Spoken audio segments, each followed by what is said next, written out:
All right, so my name is Aaron Yarmel, and today I'm joined by Anthony Flynn. So, Hi, Aaron. hey, how's it going? Thanks so much for Good. coming. Of course, my pleasure. Yeah, I'm thrilled to have you here, Anthony. So we've met through some of the union organizing that Mhm. we've done. I went to Yeah. a fantastic presentation that Anthony presented on trauma and the ways that we can, you know, um, have a more trauma-informed approach to having stewardship conversations within our union. And it was really, really informative. So thanks for doing that. But here Thanks we're for going to participating. talk today about some of the work that he's been doing along with some other people in the union with respect to the coronavirus. So let's just start by having you talk a little about yourself. So, why are you here? How did you come to UW? And yeah. Yeah, sure. I am a second year PhD student in the counseling psychology department, which is out of the School of Education. And I think for like clinical and counseling psych PhD programs, you apply basically to work with a scholar whose work is interesting to you, as is true in many other PhD programs. And so some of my clinical and research training is centered around sort of two populations with different foci within those populations, which are U.S. military veterans and gender and sexual minority populations. And ultimately, there are two scholars at UW-Madison in our counseling program, Drs. Simon Goldberg and Dr. Stephanie Budge, who focus on veteran populations and gender and sexual minority populations, respectively. And so they were definitely at the top of my list when I was applying to PhD programs, knowing that I've wanted to do sort of this focus on clinical work, scholarship, and also advocacy and activism, which counseling psychology and particularly our program at UW really offers that balance of scientist practitioner model, focus on advocacy, really thinking about the ways in which systems of oppressions inform both like the health disparities, mental health disparities we see at a macroscopic level, but also inform the individual presentations of clients that we're seeing in the therapy room too. And so counseling as a discipline and also our program specifically puts a lot of focus on that person in context and the influence of systems on the individual and on the broader trends and forces that we see within our work. And so as somebody who, if I had to distill my work down into one sort of category, it's really health or mental health disparities work in various populations. That was really the ideal space for me to be. And on top of that, going to a university that happens to have, the world's first graduate labor union that has ratified a contract, knowing my own sort of lefty advocacy interests and focus in my work, I think was the icing on the cake for me. That's fantastic. So you were always a lefty? Like you grew up as a lefty? Yeah. So I come from a line of definitely like left of center activists. So Okay. My mother's parents were, my mother's father was a officer in the Navy in Vietnam, came back from Vietnam and then joined the Vietnam Veterans Against the War and actively campaigned along with my grandmother for sort of racial justice and in Albion, Michigan and elsewhere. And then so my mother also had quite a bit of that spark and has told me stories about receiving death threats when she was active. My mother's a musician and sort of talked to me about receiving death threats about some of the protesting that she did around discriminatory policies at clubs in the Boston area and things like that too. And so I think that there's always been sort of a liberal, at the very least liberal strain within our family. And so definitely has informed my political leanings. I think that there's, my mother's a teacher in addition to being a musician. While like union activism and union labor organizing wasn't as strong of a focus of my upbringing, it's definitely something that, especially nowadays, I've really leaned into. And as it turns out, both my mother and aunt are both teachers, and they actually are in the same national organization. Recently joined their union at their schools. They're high school and or elementary school teachers, and actually Cool. recently joined California Federation of Teachers, which is one of the nationals of our parent union, AFT. So Hmm. kind of interesting overlap there later It's on in life wonderful. too. So we're all still in the same family, same union family. Yeah, Yeah, I exactly. love that, and I think what's so cool about that is that you see a lot of the elements of your research and work in there, where you get like the the advocacy for veterans in the military, and there's the Mhm. kind of work that you're doing. There's this really strong tradition of activism, not just like left wing politics, where you sit around the dinner table and you have some left wing ideas, but actually going out there, getting the death threats, being involved. So that's really inspiring. I Thanks. want to, I want to follow up on one thing you said. So you talked Mhm. about UW-Madison doing a good job of seeing people as doing like clinical. What was the term for it? You're doing a counseling psychology, right? Yeah. Our program in particular, the Got it. counseling Yeah, psych program here at yeah. UW. So you're in the counseling psych program, and it's a good place to see sort of people embedded in a context where you can be kind Mhm. of an activist as well as a scholar. Sometimes people that I talk to have like they see some conflicts between those two Mhm. roles. Where like Yeah. when they have their scholarly hat on, they want to be as unbiased as possible. They want to try to make sure that they're just sort of following the evidence wherever it leads. They're not trying to like Mhm. hope for a particular result because that could sort Sure. of taint their objectivity. Mhm. But as an activist, like I know we want we have a particular agenda. Do you find any tension in the work you do? And if you do, what are some ways that you navigate that tension? Yeah, I think it's an interesting question, one that's sort of perennial in our work. It's interesting. One of my mentors had in the past been sort of antagonized by more like right or conservative media around like, can you do scholarship if you're explicitly affirmed, doing work that's affirming of a community. And I think it's really interesting about who we decide gets to be doing legitimate scholarship that's in support of a community, right? And I can tell you this personally in my work. Nobody, I've never heard anybody voice any concerns about doing advocacy for in support of veteran communities and their needs, and advocating for expanded resources for those communities.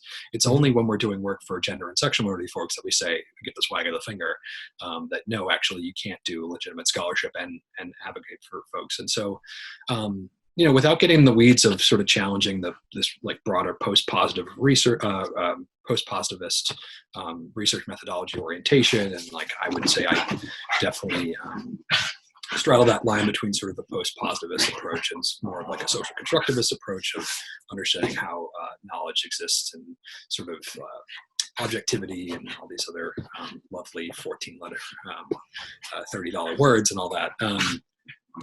Personally, I don't see that there's a conflict. Ultimately, I think that ideology is embedded in all research, even those that claim to be more objective. I think one need only look to the scholarship that comes out of any business school to see that, or economics department for that matter. Sure. And so for me, the question is, it's less a concern about does the advocacy invalidate the scholarship, and it's more about how do we use scholarship as a way to address these pervasive disparities and also structures of systemic oppression that are endemic to our society broadly, and mental health systems more specifically too. Yeah, good. Excellent. Before we go on, I think we're hearing one of your friends. Who is that? Is that a dog companion? Yes, you're hearing my canine friends. One of them is Bubba, and the other one is Jack. Nice. Okay, cool. They are lovely, if not a bit loud. Nice. No, it's cool. I just wanted to make sure that our audience knows. So it's Bubba and Jack are the two. Bubba and Jack, yes, they're Cool. my lovely dogs, and they're very Excellent. sweet. I post Cool. pictures on my Facebook every Friday for Baby Friday, so Yeah, you excellent. catch them there. Yeah, I just want to make a couple of quick points because I think Sure. that in different disciplines we use the word positivism differently. Yeah. So like in philosophy, when people talk about positivism, what they mean is like a very specific logical positivist period where we had a very specific program. We were like, we want to get rid of metaphysics and ethics and religion. We want to think of science as the ultimate, and really they meant physics as the ultimate way of doing inquiry.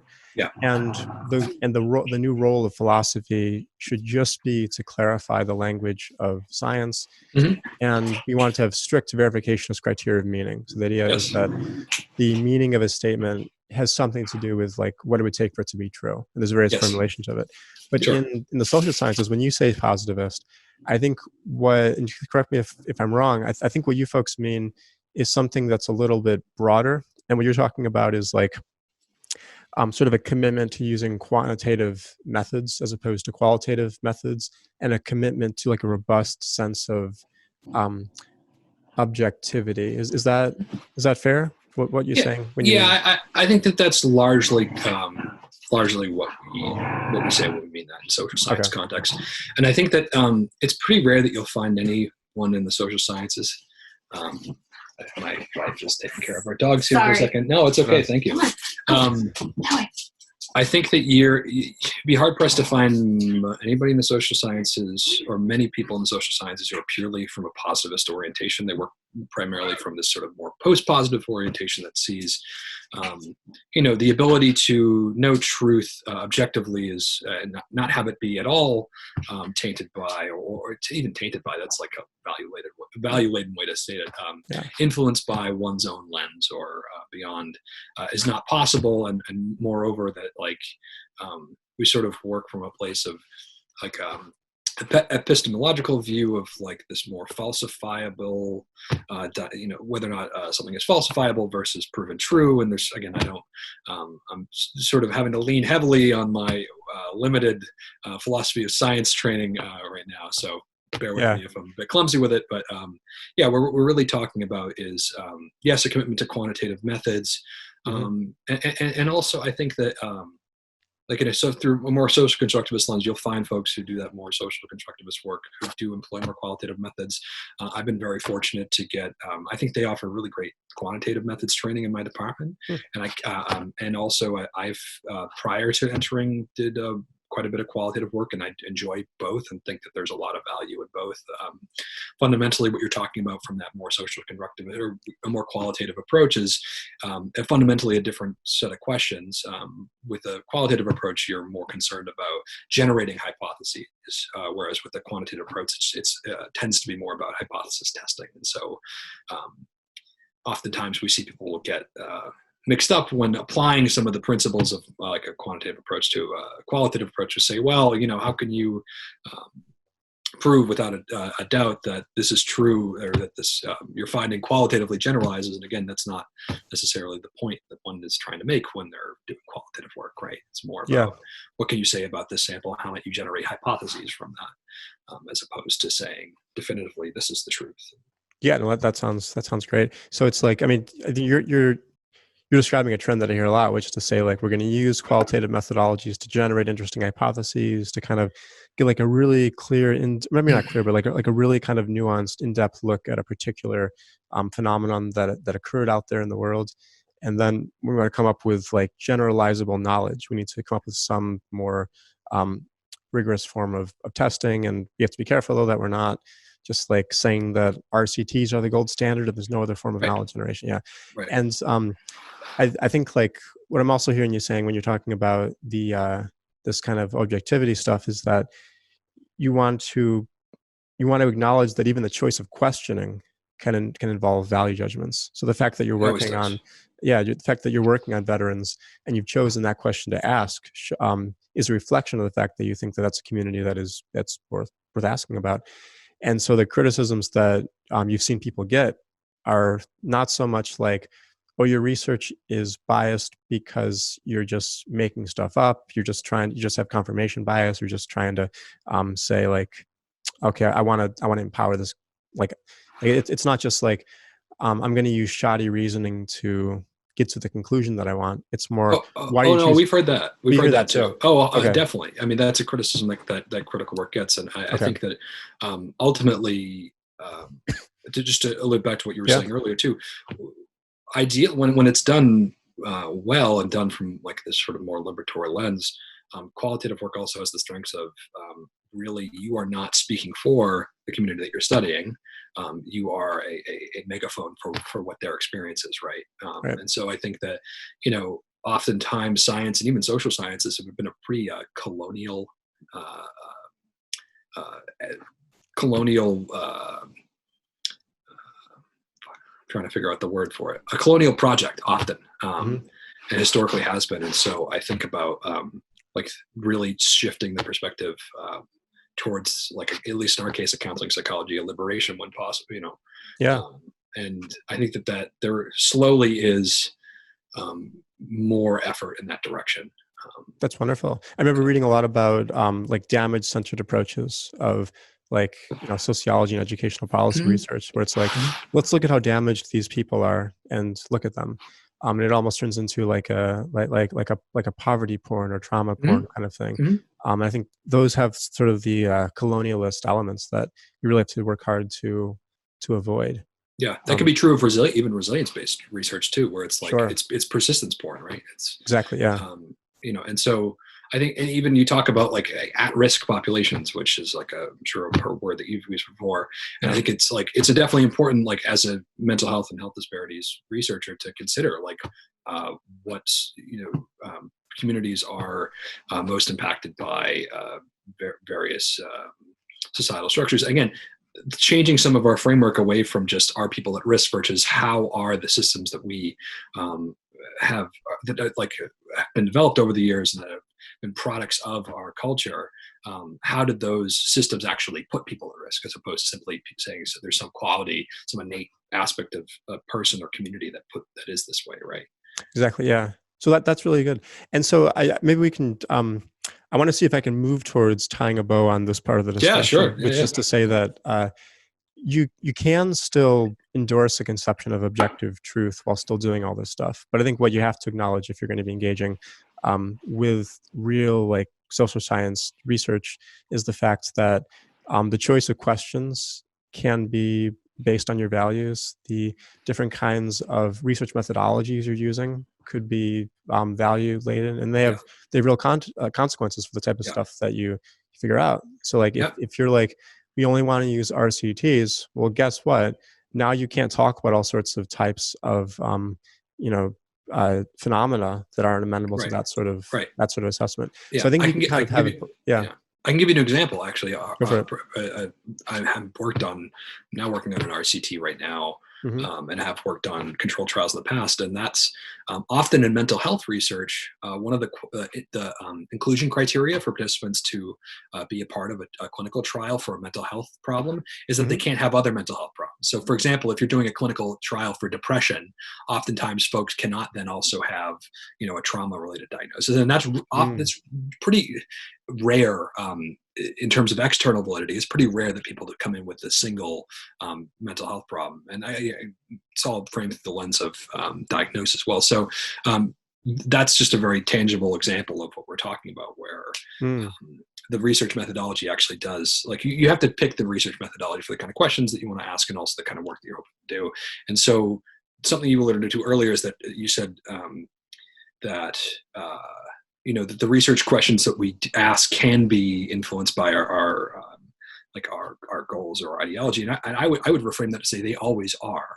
An admission of that actually is more in line and a recognition of the ways in which the lens upon which we view the world influences the research questions that we ask, and how our work is informed by those values. Like, the difference between me and somebody who's doing, or the difference between folks who are doing, that are willing to make that admission, versus not, I think is going to be tangible in terms of its impact on the scholarship.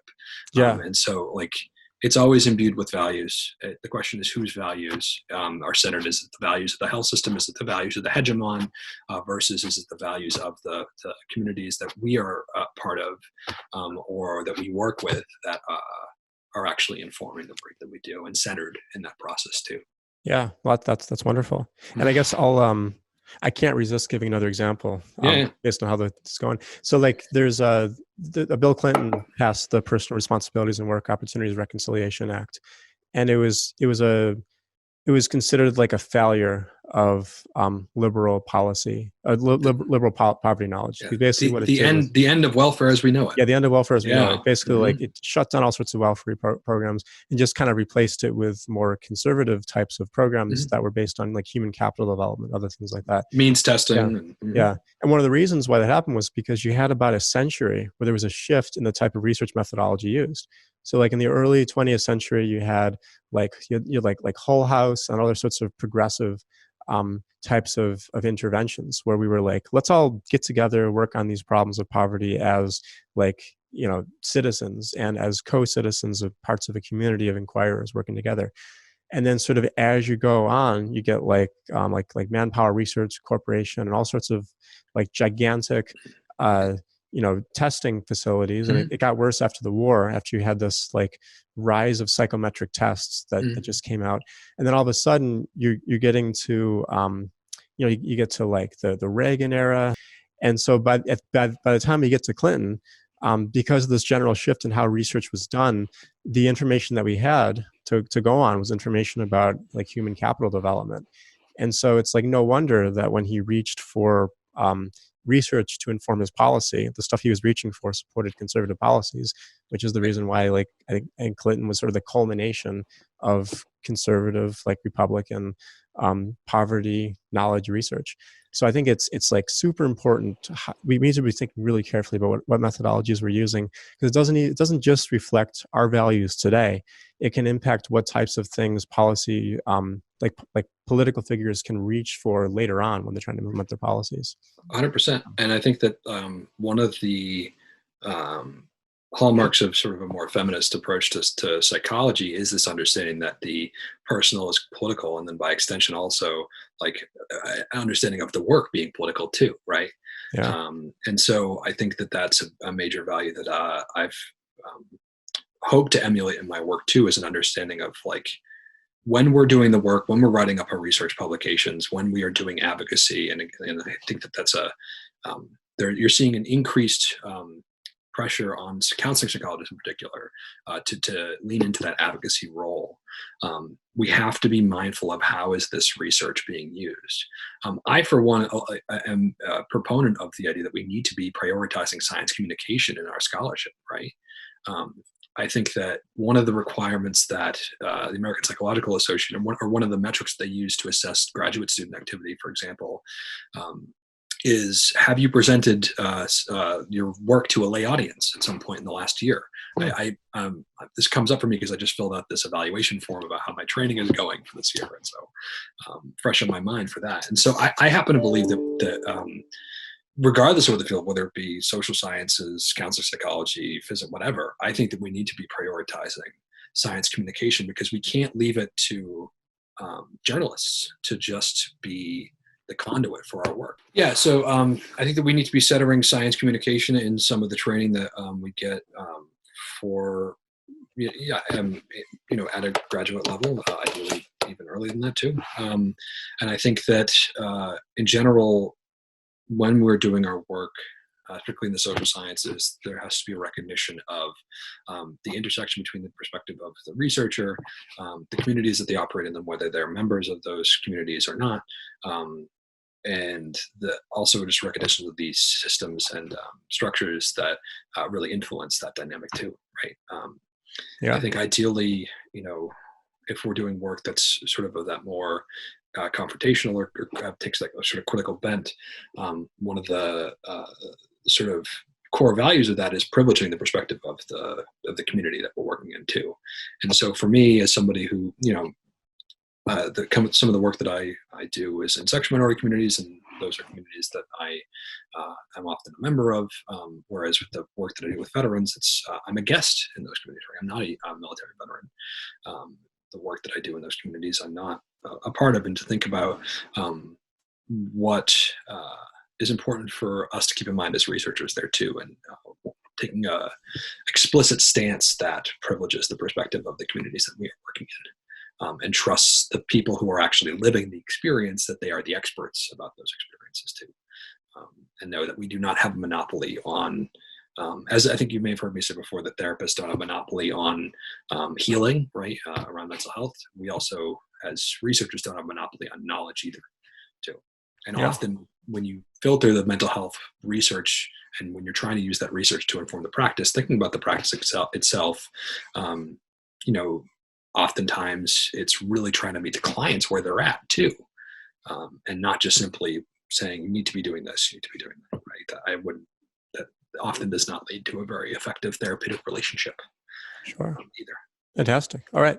So let's move on now. So the main reason why I wanted to have you on was to talk about your sort of advocacy work that you've been doing to help with this pandemic that we're dealing Sure. with.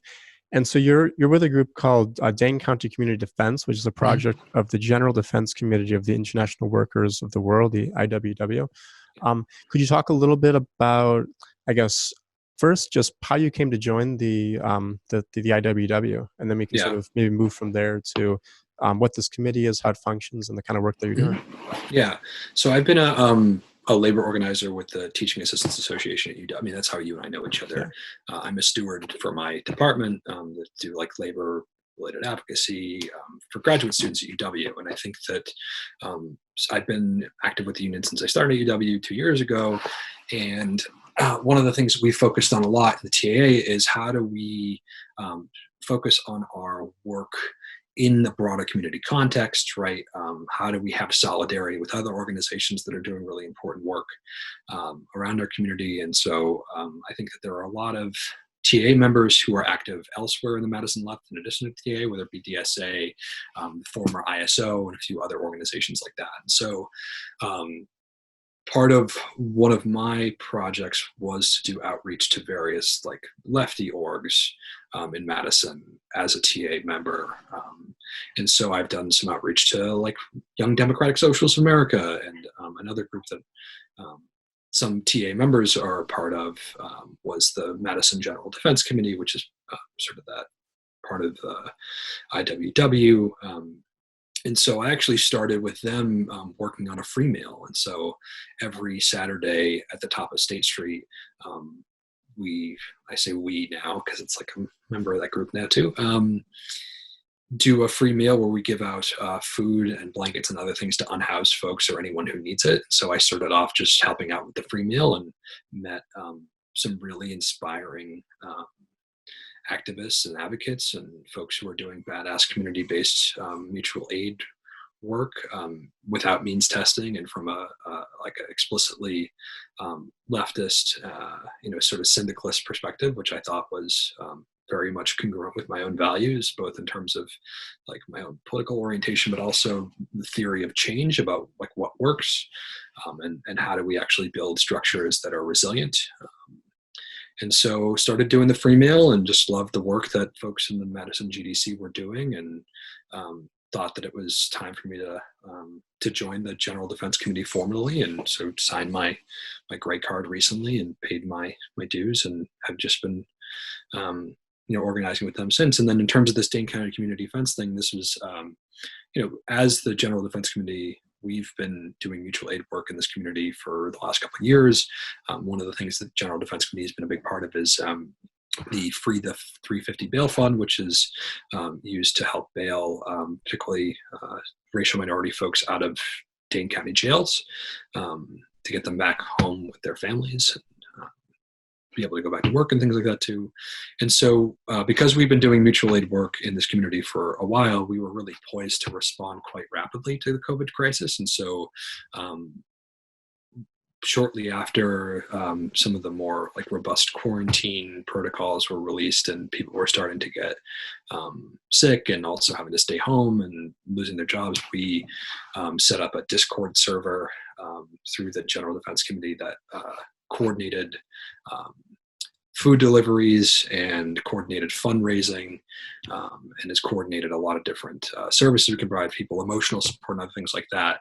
And then we created just this online request form that people could fill out if they needed anything, whether it be a little bit of financial support or food delivery, things like that too.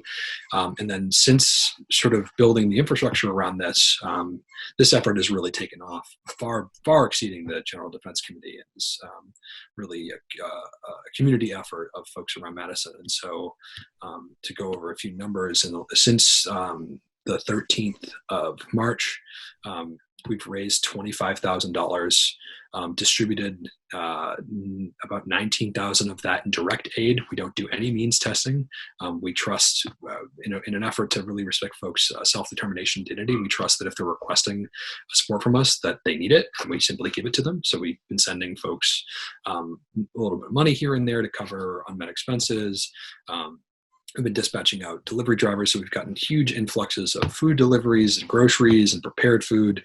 And so we've delivered a total of 1,367 mutual aid resources. And most of that, in addition to the money we provided, has been food that's either prepared by folks in the community and then sent out via delivery drivers, or groceries. And so that is far exceeding just the TDC. It's actually a real it's turned into its own effort, and it's been, I for one have just truly found it to be remarkable, and consistently I don't know if I was a man of faith, I'd say blessed. I think I don't know what the other word for it would be, but just in awe and inspired by the work of folks in this community to come together through these shared principles of mutual aid, through these shared principles of no means testing, and through from a robust commitment to those principles to support our neighbors. And it's ultimately been incredible. Yeah.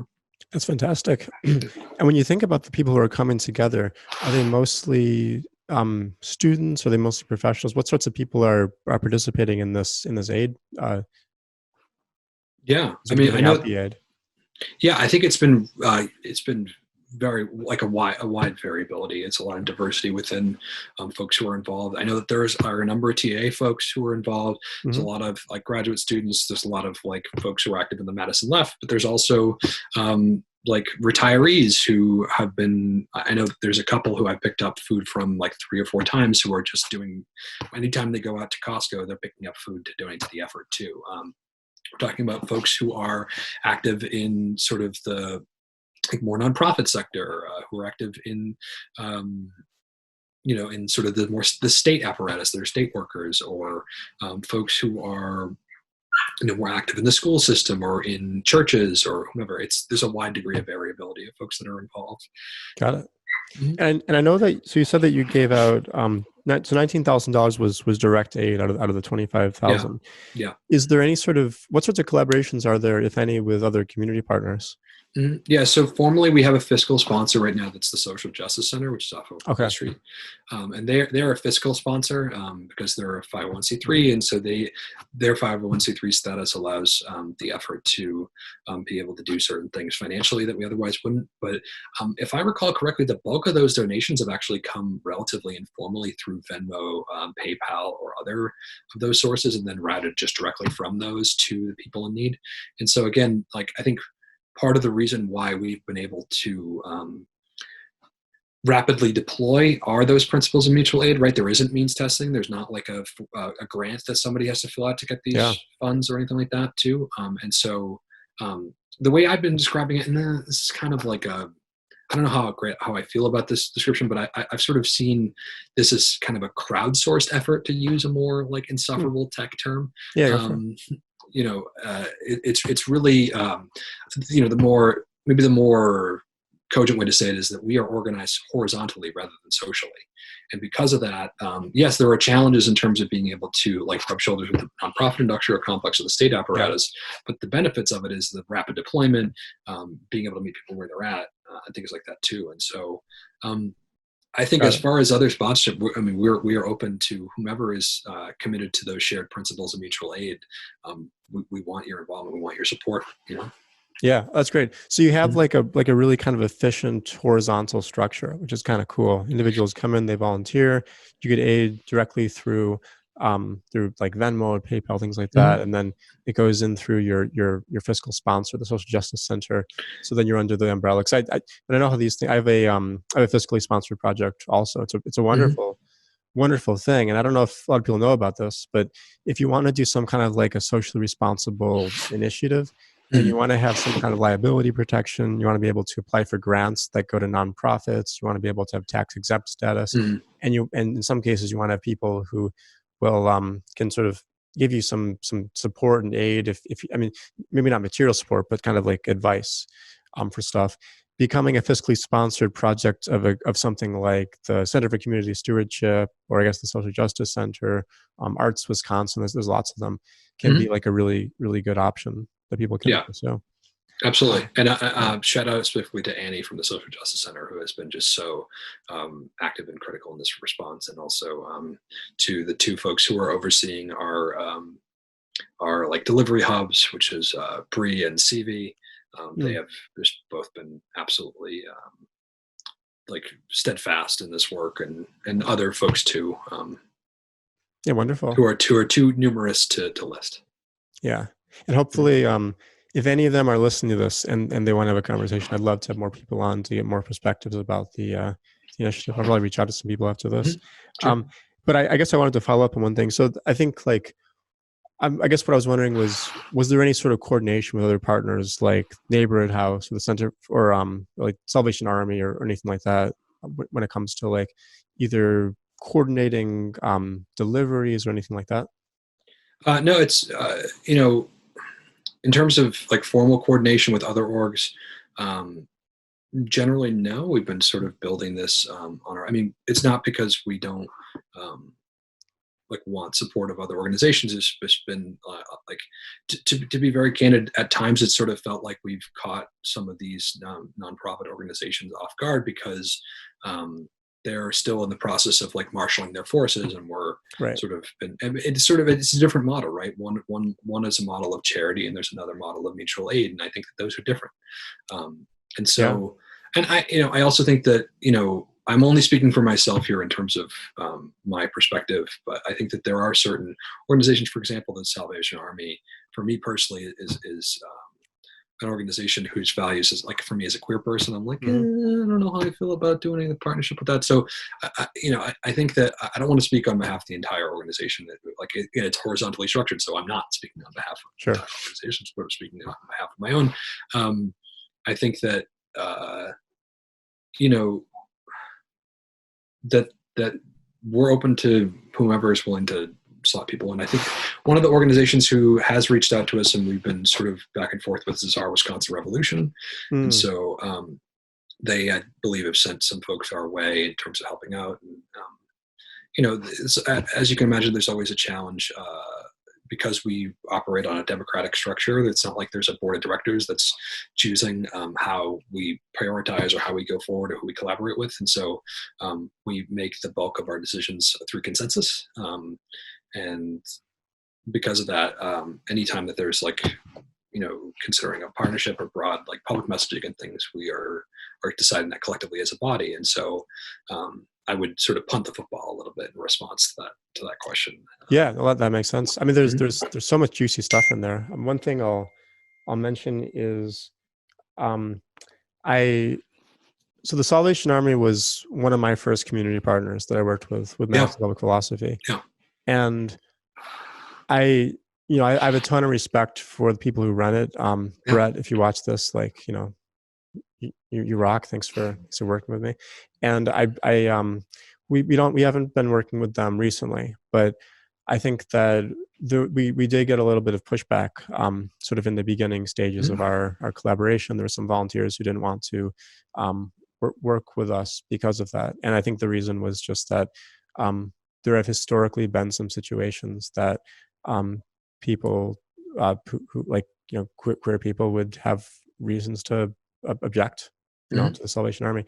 And I think that it's a difficult trade-off for every single person who's doing this kind of work. Like, on the one hand, I really wanted to collaborate with the children who were served by that community partner in a really kind of democratic way. And the best way for me to do that through my Philosophy for Children initiatives was to work with the Salvation Army. On the other hand, I totally get the concerns, but I guess I just wanted to, because we brought them up, I did want to kind of register my positive relationship and just sort of my gratitude to them for having had the partnership that we've had. The other thing you brought up, keep going. I was just, I mean, sort of in response to that, my thought is like,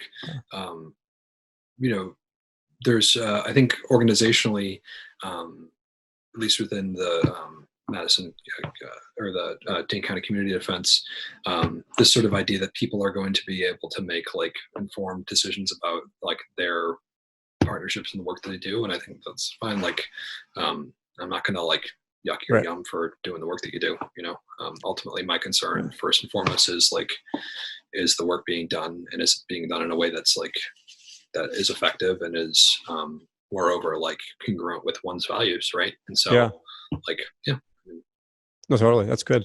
I get another thing I guess there's two other issues that came up for me in what you were just saying. I'd love to delve into Sure. them. Yeah. One of them was that historically, when we look at social movement organizations, we find that like different types of organizing structures are better or worse suited for particular kinds of interventions. Mhm. So if we think back to the bus boycotts, like they weren't typically organized by like the NAACP. They weren't organized by these big top-down hierarchical organizations, because what you needed were things like the Montgomery Improvement Association, or in Baton Rouge with T.J. Jemison. He had the what was it, the forgetting the name of his organization, but it was the very first example of this organization of organizations model, where you get all the local churches together, you bring them together, and you're super agile. You have a president who can kind of make quick decisions. Is it And SCLC? so not the SCLC. This is before the SCLC. The SCLC was an organization of organizations. What you had was like, you had all these like churches, and then what you did was you'd have like an organization of the churches, and that was like the Montgomery Improvement Association. And they were able to be agile enough and not tied to this like centralized bureaucracy, to the extent that they'd be able to mobilize quickly and be like, yeah, we're doing a bus boycott. And then you had the SCLC, which was like an organization of groups like the Montgomery Improvement Association and Jemison's group in Baton Rouge, which for some reason I'm forgetting. And so that was like an organization of organizations.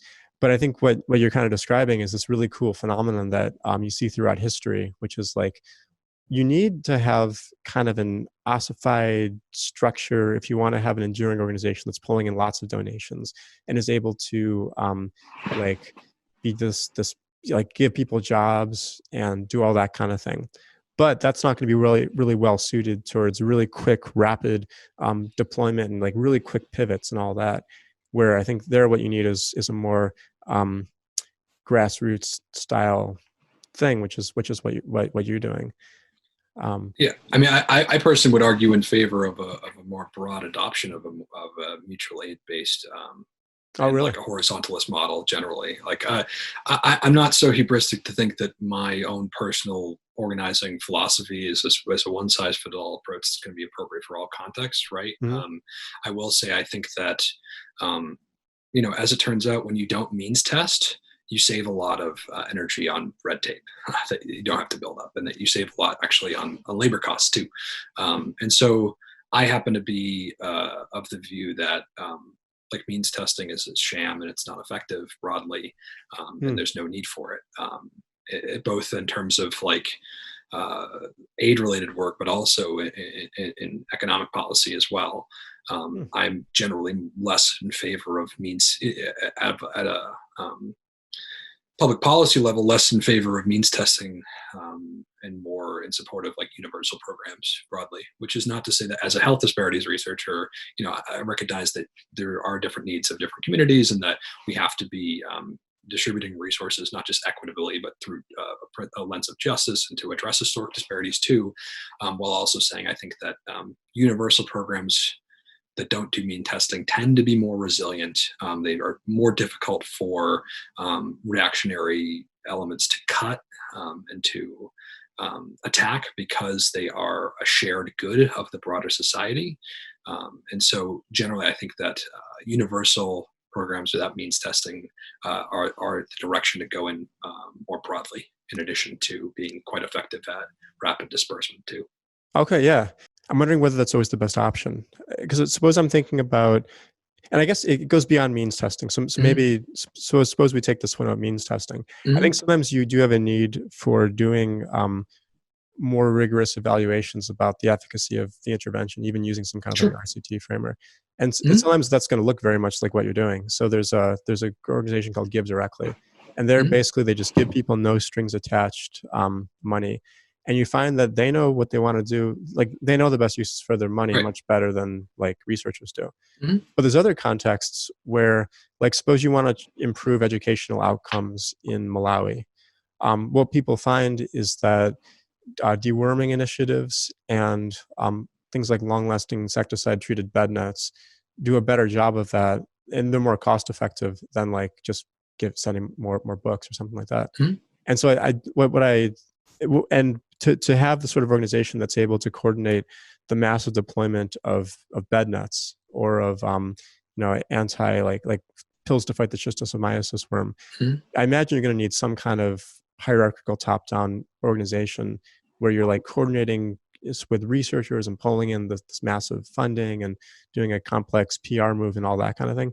And so I'm wondering whether it seems to me like within the ecosystem of aid work, you want to have both the horizontal, like, no means testing, kind of like rapid community grassroots defense type of thing, but also in that ecosystem have some organizations that are more top-down hierarchical. When you hear me say that, what kinds of thoughts and feelings does that provoke? Yeah. I think for me, like any need for those top-down organizations are, I think, of more. Again, this is just my personal perspective. Are more a result of existing power structures that need to be changed dramatically and revolutionized. And we can talk about ending capitalism being one of those things. Then I see it as an inherent benefit or need, right? And again, I think that to sort of get back to something you were saying earlier, like, I'm not suggesting we go into this stuff blind. Like, I am, at least in my research and even clinical work, like, we do routine outcome monitoring for a reason, right? Like, because that tends to be a way to, like, as a clinician, it's a way for me to like get more feedback on my work and be able to like think more creatively. And I'm not suggesting that we don't think creatively about how we even administer aid either. I do think that the pendulum of aid work is still very much more in the direction of a top-down sort of neoliberal charity approach. And ultimately, I think that a move away from that towards mutual aid is the direction that we will need to go in. We'll need to build alternative power structures in order to be able to actually address worldwide the needs that our communities face. And I think that the way that you do that is by centering the communities themselves, right? I think that any of your viewers will be able to tell that that's sort of the horse that I'm committed to, right? I know, yeah. I like so. This. And I believe that mutual aid approaches also tend to reflect that ethic of centering the community. I mean, I don't want to go outside of my depth here. I don't have experience like doing aid work at a more international level, nor am I as interested in that, to be honest with you. But I think that there is a case to be made that sometimes these AIDS efforts can actually be neo-colonial in their structure. I'm not going to begin to say like which efforts are that way or which ones are not, or who's doing work that's legitimate or who is not. It's just to say that I think we need to apply some of the critical and hopefully anti-capitalist and hopefully anti-imperial lens to aid work too, and to be very cognizant that we can replicate conditions of imperialism and oppression through aid work internationally too. Oftentimes that is the case. Sure. Yeah, I think that there might be. I think there's two arguments that I'm hearing you make, and I think they're both really interesting. I think one of them is that ultimately we need to be aiming towards an anti-capitalist society, and the way that we do that is by not doing like the kinds of aid interventions that would make more sense under like a neoliberal framework. I think that's one thing. And I think another thing you're saying is that even right now, the pendulum is so far over in the like the kind of neoliberal model that even if it makes sense to have a couple of those types of interventions in the ecosystem right now, the focus really should be on pushing the pendulum this way so that we get a more proper balance. I think those are distinct. Is there one of those that makes more sense to you? Or? Yeah, I mean, I don't see those necessarily as contradictory per se. Okay. But I think even I may have been a bit clumsy in referring to it as a pendulum, right? Sure. I don't think that aid has ever. I mean, Yeah. you can make historically some arguments about like pre-colonial or pre-feudal societies and about how they might be more oriented towards mutual aid, or whether hunter-gatherers, I mean, societies, and the kind of like ideological structures that we ascribe to them. And yeah, I don't want to get into the weeds of that too much. But it's all to say that, like, again, my to be a bit crass, fucks to give her a limited resource, and the way I'm going to spend mine is on like moving towards and building structures of mutual aid, as opposed to leaning towards a more neoliberal approach. Yeah, that makes sense. Mm-hmm. And this is really cool, because I rarely get to have interviews where we have like a real difference in in perspective. Sure. I think that for the practical work that I do and the practical work that you do, we have a very similar approach. So my whole stuff is about like, let's look back to 1920s style progressive era, democratic community of inquiry type of things. Like, I see the whole house as like kind of a pinnacle of a particular kind of approach.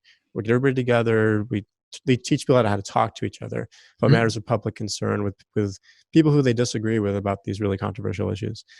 And but when I'm doing that, my goal isn't to maximize health outcomes. And sometimes when my goal is to maximize health outcomes, then I take a more kind of like it's unclear to me that actually, I'm not gonna go there, but I guess I tend to favor a lot of like some types of interventions, not all of them, but I think some of them that I think would look more neoliberal when it comes to health interventions. But I'm certainly not the sort of capitalist who endorses neoliberalism. I don't think you do. I don't think you are. I like a different. Yeah, it's just I think it's a difference of perspective, and it's one that, like, I'm not. I don't think it's an area where, admittedly, like it's not a closed trap for me either. I'm still learning about what this looks like, and I think that that's one of the benefits of like being in the community that we're in right now, is that we are all able to learn from each other too. Yeah. And so for me, it's something that I want to remain open to. Again, I've had some experience working in the nonprofit world. Like, I worked and did like support advocacy and housing, and have worked in like a single payer healthcare system at the VA and other things like that too. And so, like, I have come out of those experiences definitely with like my opinion and my perspective has very much changed. I'm opening to that continuing to be the case, and I appreciate opportunities to learn more from, again, ideally from folks that are in the community, because I think we have a lot to learn from the folks that we work with and each other too. Yeah, totally agree. And I think we have similar. So it's kind of like, I don't want to just blanketly get rid of an approach. What I want to do is say, what does this approach do here? Right. In cases where it's like we need to have more property rights, then I think I'm giving like a capitalist argument. If I'm saying we need to move towards more social control of important goods, then I want to do a more socialist thing. But I don't want to come into it with an orientation. I want to sort of take a case by case thing. Yeah, and look, I think that aid work too. I think. Yeah, I mean, also it's a recognition of where we are at, right? Right. Like, if like I'll give you an example, right? I am somebody who believes that a single payer Medicare for all healthcare system is the way that we are going to be. It's like the only way that we're going to actually be able to address the systemic like inequities in our society around health. And like there are ways to do single payer systems where it's not effective, right? Like Canada still has a single payer system, and there's still wide health disparities between First Nations folks and like Anglo-Canadians, right? So it's not a silver bullet, and I still think that's the only way to go. And I also recognize that like if the choice, like if there was a bill for a public option tomorrow in the Wisconsin House, I'd be supporting it, right? Because I think it might be insufficient, but I also recognize that like I care first and foremost about like harm reduction too, right? So I think you can recognize like critical support, right? You can have critical support for initiatives that like we find, or I'm saying I'm perfectly fine with having critical support for initiatives that we find would be like necessary but insufficient, or are not 100% congruent with what like how we think things should go, but we can nevertheless recognize that would be a net benefit on folks too. Yeah, fantastic. One other thing you mentioned earlier, and I really I appreciate the opportunity to kind of work through this in like a lot of depth. Sure, yeah. You mentioned consensus driven kind of decision making. Mhm. And when people talk about consensus decision making in a social movement context, I always think about the activism against the Clamshell Alliance, which was this activism, anti-nuclear activism Hmm. against the Seabrook nuclear plant. And I'll just tell a little, I don't know if you know this history, but I'll tell a little No bit about idea. it for No idea. Please do. yeah, so basically what you had was there were a lot of activists who were opposed to the massive expanse of nuclear power plants, and there was one group on the East Coast called the Clamshell Alliance, and what they did was they were like, we want to be both in opposition to the kind of standard nuclear industrial structure, but also opposed to that thing. Mhm. And the way that that worked was like when they said that we're opposed to it, what they meant was we're going to do all these really complicated tactical maneuvers. We're gonna like do lockboxing around the facility, and we're gonna like Mhm. shut it down. And they wanted to have this like really kind of brutally, like tactically savvy Mhm. set of initiatives. But they also wanted to be the opposite of that power structure. And the way they did that was they said, we're going to do everything democratically. We're going to have consensus driven decision making. And the problem with that was like there were two of them. One of them was that all it took was a single agent provocateur to join the organization to like completely shut down the ability for decision making. And the other thing was that it took a long time to make any changes because with the size that they got to, it took like 3 months, 2 or 3 months to be Mhm. able to actually get to everybody to weigh in given the process that they had. And eventually the organization shut down. There was some factionalism, and then it didn't like it died. And one of the reasons why it died was just the infighting that sort of was allowed to happen, and the kind of conflict that that particular model of decision making was unable to deal with. Mhm. And so I think that one, like sort of at the state you are now, like you're talking about, $25,000, everybody's committed to a common goal.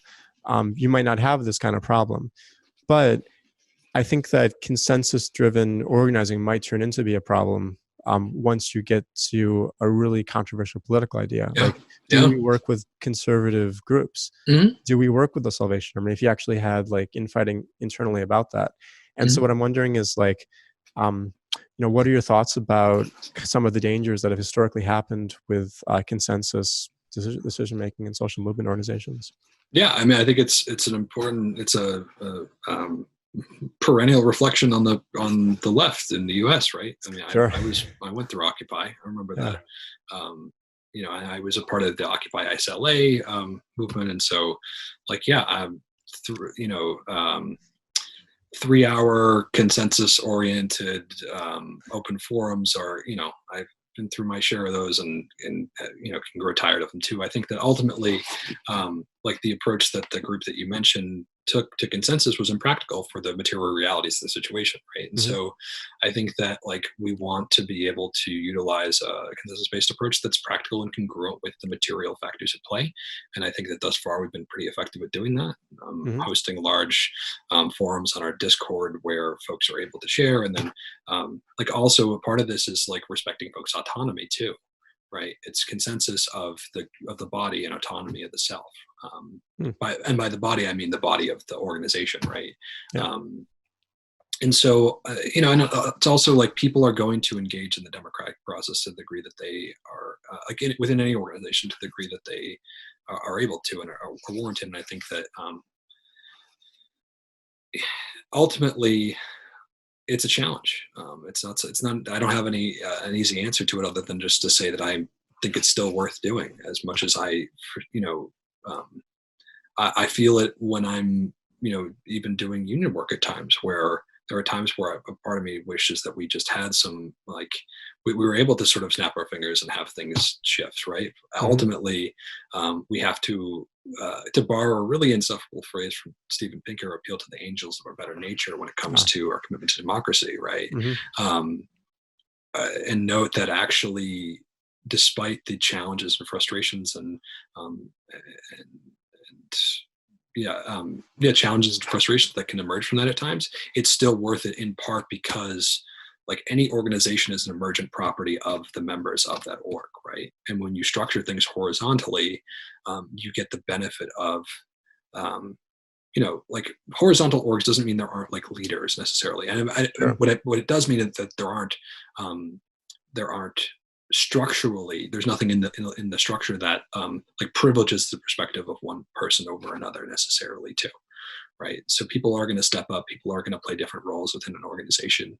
And the idea of, I think, consensus-based organizing and also of like a more horizontalist and democratic approach is that like leaving room for people to be able to fill the roles that they are able to and that they want to and that are important to them, while also knowing that like there is an ability to disagree, right? We don't want to be an organization that's like where groupthink is endemic, and you want to structure the organization in a way where people can have dissent. And so, yeah, I mean, I think that fortunately there's a lot of like seasoned lefty folks in the group that can probably recognize an agent provocateur. Yeah. I'm sure I've had experience with that. I mean, oh God, the stories I could think about from Occupy ISLA, it's like, oh, there's a lot of meat on that bone, but Yeah. I think ultimately just be cautious. You got to be cautious. You do what you can. And yeah, I think that ultimately it's worth it. Even though it's hard, it's worth it. Yeah, I mean, it seems to me like, I'm wondering if you agree with this, like one way of putting the points you just made was that there's trade-offs. Yeah. There's a trade-off. On the one hand, we want to create the kind of democratic community where the organization is a reflection of that. It's a reflection of all the members. And it's really hard to do that if you move towards like like an autocrat. Like if in the union we just gave Sarah complete power where she can do it. I mean, I might like that because I think she has. Right, exactly. I've never disagreed with any of her ideas. I mean, they're great. I'm super efficient, but that might actually be harmful to the democratic community. Right. And so I get that, and I think that there's the trade-off that you haven't had to navigate yet, but that you might later would be if it turned out that there was if there was actually a real dilemma where either way something bad's going to happen. Yeah. Either the organization is going to work with another group that some people in the organization see as just like, despicable, or some people are going to have to be part of a group that works with an organization that is despicable. Like, you know what I mean? Like, so I think there's always room for that. And I hope that you don't see that situation, but it's going to be interesting to watch how that happens. Yeah. I think part of what sort of buffers from that is like some of those shared values. And again, I think that like a shared commitment to mutual aid seems to be something that, again, talking about the organization as an emergent property of its members, that does seem to be a shared value thus far, right? And I think that when I alluded to autonomy earlier, part of like this work is coming, part of this aid work that we're doing is trusting people are coming from a place of informed consent too. And so that if the collective has made a decision that's incongruent with somebody's values, that like they are able to like make a choice about what their involvement is too, right? Like I think if the organization, this would never happen, I don't think, but the organization all of a sudden decided we were going to start working with like fascist orgs, I would not be a part of it, right? And that I'm not suggesting that it's like, well, if they make a decision that you don't like, then just like you can leave. That's not what I'm saying. What I am saying is that, when we come at this work from a place of informed consent and a belief in like horizontalist and democratic structures, at times there are times where that might conflict with one's own opinion, one's perspective. And it's sort of trust in one's community and trust in each other and a broader ethical commitment to democracy that prevails, I think, over some of that dissonance we might experience as individual members of the organization. Yeah, fantastic. I love that. Yeah, and I think there's one other point that you made that I want to return to. It's this idea that you can there's types of hierarchies that you're trying to get rid of, the other types that you're not trying to get rid of. Like we want to get rid of hierarchies of authority where people have like arbitrary and unaccountable power over others. Like you don't want that. You want accountability. You don't want to have authority like hierarchies of esteem, where some people have to like bow and scrape in front of others. And you also don't want hierarchies of standing where some people's vote don't get votes, other people do get votes. Like that's all. We want to avoid that. But I think we need some sorts of organizational structure where I might be more competent at graphic design than somebody else, and that person might be more competent at giving speeches, and it makes more sense for them to be the one giving the speeches, or for them to be teaching others how to give speeches and me to not be doing that. And so like still what can kind of emerge are these hierarchies of competence that don't get into these other types of pernicious hierarchies of authority, esteem, and standing. Does that sound like a fair characterization? Yeah, I mean, I might even reframe it away from a hierarchy of competence and towards to I wouldn't even think about it as a hierarchy in so much as people are going to gravitate towards the roles where they feel most comfortable, and if they're not, they're going to actively seek out support around those roles that they want to pursue. Right? I think that. Like there's not an example, like basically when we have people who are coming into this org, they say, here's what I'd like to work on, then we slot them in those places, right? Like that they are directed to those places. It's really based on what people want to do. And I think that like when I said earlier, like even in horizontalist organizations, leaders emerge in the sense that like people feel, I think it's not so much even a hierarchy as it is a difference, right? It's just a difference in where people get slotted and a difference where people end up, and a different role that people play, right? And I think that there's nothing. I don't think anybody's going to recognize there isn't where the hierarchy comes in is a organizational structure that says no, you can't go and do speeches because you're not good at it, right? Or no, we're deciding you can't play that role. If somebody wants to play that role, they need to be encouraged and fostered through that, right? Or that you know so. It's the distinction for me personally is like, is there something in the organizational structure that prevents people from getting slotted into roles that they want to be in versus, is it more of like an intersection of somebody's skills, their desires, what they want to do for the organization, and then the needs of that organization too. Sure. And I think part of it's a verbal thing. It's like, I think we're using hierarchies. I'm using hierarchy a little bit looser. But I think that if we even use sort of your understanding of hierarchies, we could still think about democratically elected representatives of an organization. And maybe you're not doing this so maybe for the the community defense, you're not doing democratically elected leaders, and people are more on so if you're not doing okay, that makes sense. Good. I think so. This is fascinating. What I'd love you to do is kind of take me inside, because so you've done a lot of these like aid deliveries, right? Yeah. Could you take me inside the car, like just sort of verbally? Could you tell me what it's like to actually be in the car? What does that feel like? Sure. What kinds of interactions do you have? Yeah, so I'm on the deliveries that I've done. I've either done it in the car or a motorcycle, which motorcycle tends to be a little bit more fun. But Nice. What we do is like we have pretty robust infection and transmission control protocols that involve the packaging of the resources we're delivering. They get sprayed down with isopropyl alcohol or the disinfectant. I'm gloved up. I'm wearing a mask, and I'm often wiping down my gloved hands with hand sanitizer or whatever. And so, yeah, I mean, in the car, I'm gotten my music going and headed to wherever dispatch has sent me, and then coordinating with the person who I'm dropping off to. Once we arrive, we're dropping.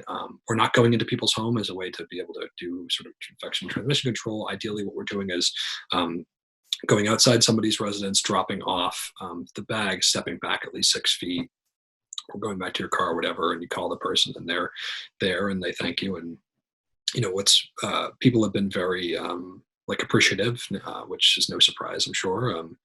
And I think that it's been. And then on the flip side of that, if I'm picking up food to donate to the effort, that's where I think I've been really inspired as well. What's that like? It's people have been preparing stews in their home, or that I actually I got the chance to speak with somebody and pick up food from somebody who had a relative who passed away, who wanted to donate all their dry goods, not passed away from COVID, from something else, who wanted to donate all their groceries, and donated like 200 pounds of food to the effort. And to hear somebody who's in the depths of the grief that they're experiencing of that loss, who wants to then take, some of this person's food and be able to feed people in the community. I mean, it makes you want to cry. It's just so, inspiring to be able to rub shoulders with, well, not literally rub shoulders, but metaphorically rub shoulders with people who are just so committed to these ideas of supporting each other and supporting folks through this work. And it's just been to borrow a phrase from somebody else in the GDC, it's just one of the most incredible efforts I've ever been a part of, really, and definitely keeps me going, and especially when I'm in isolation, right? Yeah, it's been really, really remarkable. That's wonderful. So, and So, isolation's hard for everybody. Are you Yeah. finding that this kind of work is helping meet needs that you have for social contact Uh, as well? I mean, not so much social contact because there's not as much like face-to-face contact, but it Sure. is like nice to be able to get out of the house and like, granted, we're navigating it in a way that's like safe as possible and minimizes risk, when also coming from a place of informed consent that people, somebody, if you're a delivery driver, you're, potentially at the risk of getting sick and vice versa. Sure. And so, yeah, I think it's been really nice, especially if I'm feeling like particularly down and on a day I can say, all right, I'm going to take a delivery and just go do it and hop on the bike and get my headphones in. And it's really a healing experience. Yeah, that's wonderful. Mhm. And I guess one thing you might think about is like Mhm. we don't have much novel social interaction when we're in physical isolation. We do So not. like, yeah, the main people I get to talk to are online like this, or Right. it's my partner. Um, And it's people you know already, right? yeah, I know them. Yeah, Like, yeah, they're yeah. not going to surprise me that much. Mhm. Um, but you're able to have these kinds of novel experiences where you get Right. to talk to somebody who's dealing with the grief of the passing of a loved one, and is like committed to this cause of mutual aid. Right. And that's just a wonderful.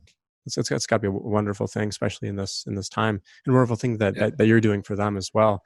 The kind of social interaction in Yeah, it's addition to definitely food. reciprocal, and I think I've felt like getting a lot out of this work, and yeah, I think it's been really impactful for me and Yeah. touching, to be able to see too. And I agree with you. Like, especially I've been doing some of the dispatch in addition to deliveries, and so you're talking with people about what their needs are and helping connecting them with resources and things like that too. And to hear just the appreciation that people feel, and also like being able to do this work in a way that isn't so paternalistic and isn't Mm. so, you know, wagging the finger. It's really, what do you need? We're all in this together, and we're going to support each other. Yeah, that's wonderful. Well, do you so one thing you mentioned was the risks. Mhm. Do you spend time thinking about the risk of possibly contracting the disease through your work? Um, I mean, I think about it insofar as like, at home, my wife is at risk for like increased complications from COVID, and so Sure. it definitely motivates me to take more robust, like be extra, super, double, triple committed to the infection control protocols. Mhm. But it's not something I spend too much time worrying about, right? Like I'm not a martyr, like Sure. Okay. it's part of the. It's a calculated risk, but I'm confident in my and our ability to be able to control for that risk. And I'm not going to be taking like doing anything that's going to like go above what I think is acceptable amount of risk for the work. Sure. It's Mhm. wonderful. And it sounds to me like there's roles that pretty much anybody could take with respect to this kind of activity. Yeah, And I'm wondering if you could like talk about, so suppose I'm somebody who's really kind of afraid to leave the house. I really kind of yeah, want to stay in, or maybe it's not just, it's a reasonable fear. Like sure, especially sure. if maybe I'm somebody who has like if I were somebody who had like a compromised immune system, Right, right, right. what kind of work could I do under those circumstances to help this mutual aid effort? Yeah, it's a great question. There's a lot of different options that folks can do, even if they're quarantined at home. One of them that I think is really impactful is dispatch, which is going through and processing the requests as they come in, and then reaching out to the various like sources of support, whether it be like, oh, I need to send this person some money, or we need to dispatch out a delivery driver to do a food delivery on this, or that sort of thing. And that's been a really integral role, and folks are very active in processing those requests. There's opportunities to do emotional support.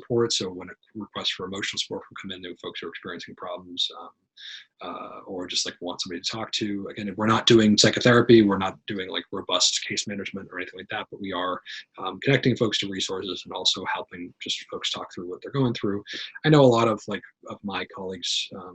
Who are therapists and also social workers actually end up getting tapped into that role too. But you don't have to be a mental health professional to emotionally support other people. Um, yeah, we always can use help with fundraising, like with publicity, with sort of the back end coordination, with reaching out to folks who are able to contribute to these efforts, whether it be like with material goods or with money. We need Mhm. help marshaling those forces, and so there's a lot of opportunities. In fact, I would say So one other one I forgot was like medical support. So if you're a medical professional and you want to be able to offer people like support like online or like via phone call, things like that too, there's a place to slot you in for that. And so I would say like more often, like in terms of the actual like person hours, most of it's done online and most of it's able to be done through this. It's really just the deliveries that have to be that people have to leave their house to do. Cool. That's wonderful. And is there, I guess, is there a need for more people for all these positions, or are there some Yeah. where for all? Okay. Yeah, I think the two top priorities right now that we're having are delivery folks and dispatchers. Those are the folks that we really, the growth areas we need. But like, yeah, I mean, as always, anything that people want to come in, they're welcome to do so. And if you sign up for the volunteer form online, which I'll share with you, and you can drop in the description or whatever, and I can actually share the URL. You'll get an email from me saying, hey, here's the various roles you can get tapped into and respond accordingly and get tapped into the discourse and tap into the Discord and all that jazz. Cool. So they'll get an email directly from you. Yeah. Cool. From me or from someone else. Yeah. Because you might get to interact with Anthony as seen on your TV. Yeah. Yeah, that's cool. Yeah, well, I'll definitely post a link there. That's fantastic. Sure. And I'll definitely look into doing some volunteering. It seems like a really important project. Appreciate it. Yeah. So I guess there's one other thing I wanted to ask you about, and it's that there's a lot of discussion about the ways that this COVID-19 pandemic is negatively affecting people. There's a big financial discussion. You know, we're shutting down the economy basically for like months. There are the obvious like physical health complications that go along with contracting a often deadly disease. And then there's also other physical health implications that come from overloading our hospital supplies. So maybe if you have a heart attack, maybe there might not be a hospital bed for you. Like, you know, there's all sorts of issues with respect to the allocation of healthcare resources that are going to come up. But one thing that I'd love there to be more discussion about is the ways that the social isolation might impact mental health. And there's a couple of areas that I'm particularly interested to just kind of get your thoughts on. I know you're not like an expert in this particular area, but just to kind of hear your general thoughts, given some of the training and the experiences that you've had, particularly on like intimate partner violence and on child abuse. You know, now you're having people stuck together in houses they can't leave. And then maybe even just some of the general ways that this kind of extended isolation inside houses might impact mental health. Yeah, I would just say, like, in terms of what we've been hearing, like through this relief effort, and then also what I've been hearing more through the grapevine, is that like this isolation will compound existing mental health problems, whether they depression, anxiety. I mean, I think particularly around like if folks have concerns about like contamination related concerns. This is, you know, a global pandemic are going to soar those through the roof, right? And so, like, even if you just look at it from this more diathesis stress model, right? Like, this is a stressor, and thus stress will compound any stress-related concerns, mental health problems being one of them. And also, it's going to limit folks' access to mental health treatment too, right? Like, for example, the counseling psychology training clinic where I am a trainee therapist is closed, and I'm not able to see clients right now. You know, some of our folks are able to see staff psychologists there, but otherwise, like, we're not seeing clients, and so it's hard. And so it's sort of a double-edged sword of increased stress, less access to resources, right? As far as sort of intimate partner violence or domestic violence is concerned, intuitively, if folks are stuck at home in a relationship where they're being abused or there's violence, there's increased risk just purely from contact, like amount of contact that somebody has. Also, like we know how often there are structural factors that influence intimate partner violence, whether it be like economic or even like substance use that might be compounded by this crisis too.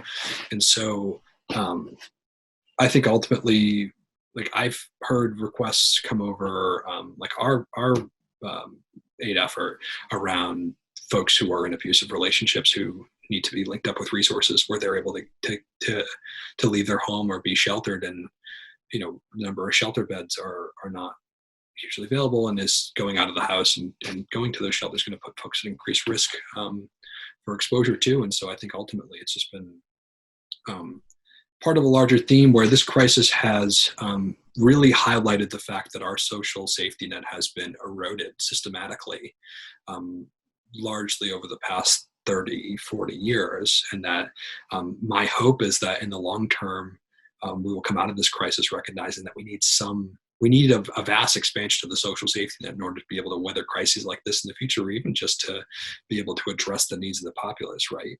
Yeah. Yeah, no, those are definitely something to think about. Is there any movement towards like encrypted Zoom counseling or anything through the clinic that you're at? Yep. Yeah, that's there's expansion of telehealth resources Okay. is going to be huge. I think there's the problem of like, even with encrypted Zoom, you need to make sure that everybody's internet connection is encrypted. So for me as a therapist, I can't guarantee that my connection from home is necessarily sufficient to be able to do the work. And there's sort of like nuanced like distinctions there. But I think broadly, like I will be shocked if we do not see a vast expansion of telehealth across multiple health systems and mental health systems that result from this crisis. I know the University Health Services, which is where I'll be doing my practicum next year, is expanded telehealth resources in response to this crisis. So yeah, I mean, it's definitely it was already happening prior to the crisis, and this is just turning the temperature up on that too. I see. So it could be a really stimulus for some important innovation. Yeah, and I think with that, the conversation we were having prior to this crisis was really around like, how are these technologies used? And for me personally, I'm of the view that telehealth and text therapy and other things like that are worth implementing insofar as they're utilized to address disparities. However, unfortunately, under a capitalist system, often how we see these technologies being implemented, or I should say that there's a concern that the implementation of these technologies will be around productivity and around cost savings and around reduction of labor costs and other things too, to increase profitability, as opposed to simply addressing disparities, right? So like, if a telehealth mental health resources, particularly in rural communities, this is actually an area where we're seeing broad expansion, that, so some of the two largest barriers to mental health treatment are like access, right? Is there a clinic available to you? Can you afford it? That sort of thing. And then stigma, right?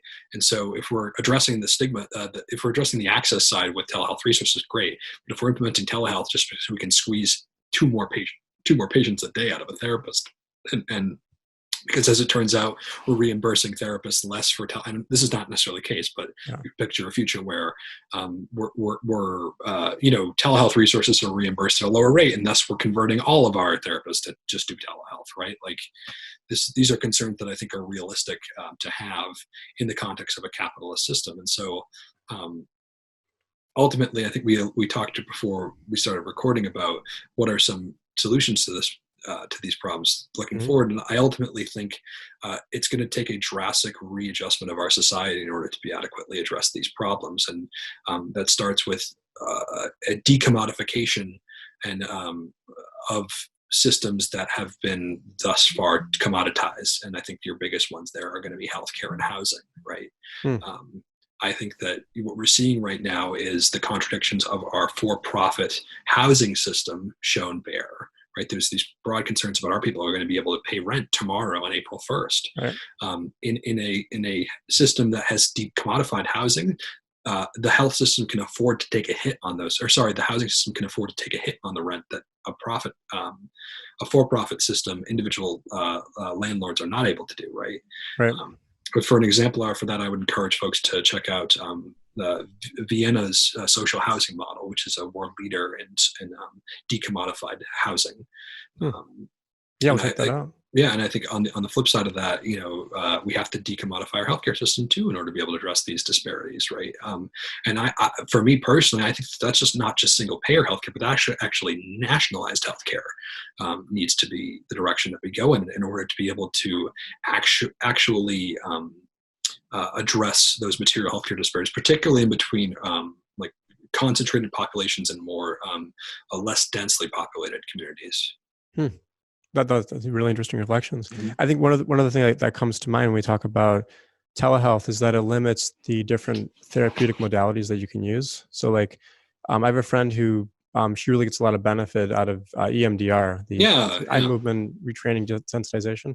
And so like and there's like various methods. Like there's some where you Mhm. have like you're following somebody's like finger or like an Yeah, object, it's but the one that clicks and mhm. yeah, the one Yeah. she uses, what that really helps her is she has these two things that like buzz and vibrate, and you can't really do that.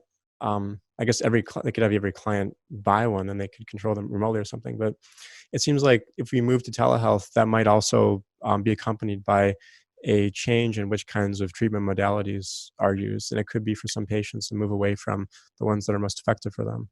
Yeah, and like it's going to be a material disruption, right? If to go from it has the potential to be a disruption, Mhm. if somebody's used to one-on-one in interpersonal or in-person therapy to a telehealth model, and I could say, based on what we know about the literature on therapy, like the crucial the factor that most accounts for client outcomes is the therapeutic relationship between the client and the therapist, Mhm.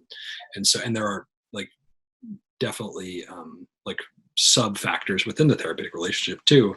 And so like, I happen to be personally trained thus far only on in-person, largely individual therapy too. And so like, I happen to believe that we could probably convert to telehealth if we need to, and in a pinch, and like, and actually, based on the literature that I read, telehealth therapy can be quite effective. Hmm.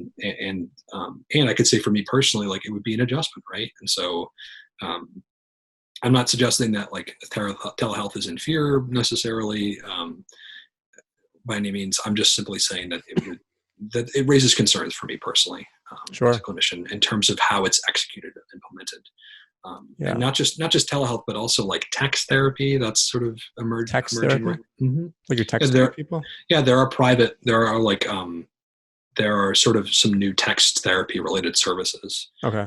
that are emerging that I know. I don't know anybody personally who's doing it, but I know folks who know people who are clinicians who are doing that work, and Okay. um, sort of more like online modalities, or sort of what you would call like an asynchronous therapy, where somebody sends the text and you respond when you can't. It's not right back and forth. And Wow. too.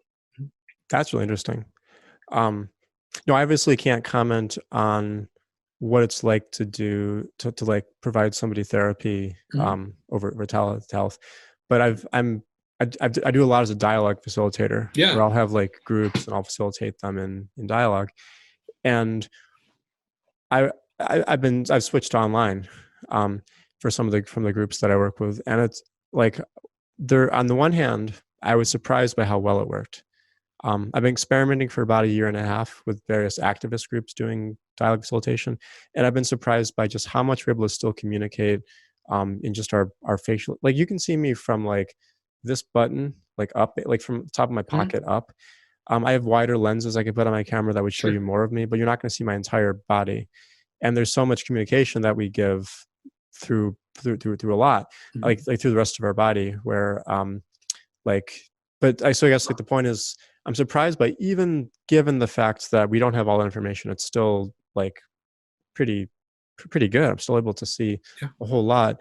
But what I can't see is like, is this person holding tension in how they're sitting? Are they Mhm. crossing their legs? Are they tapping their foot? Are they doing these other things that sort of give me information about how they're feeling?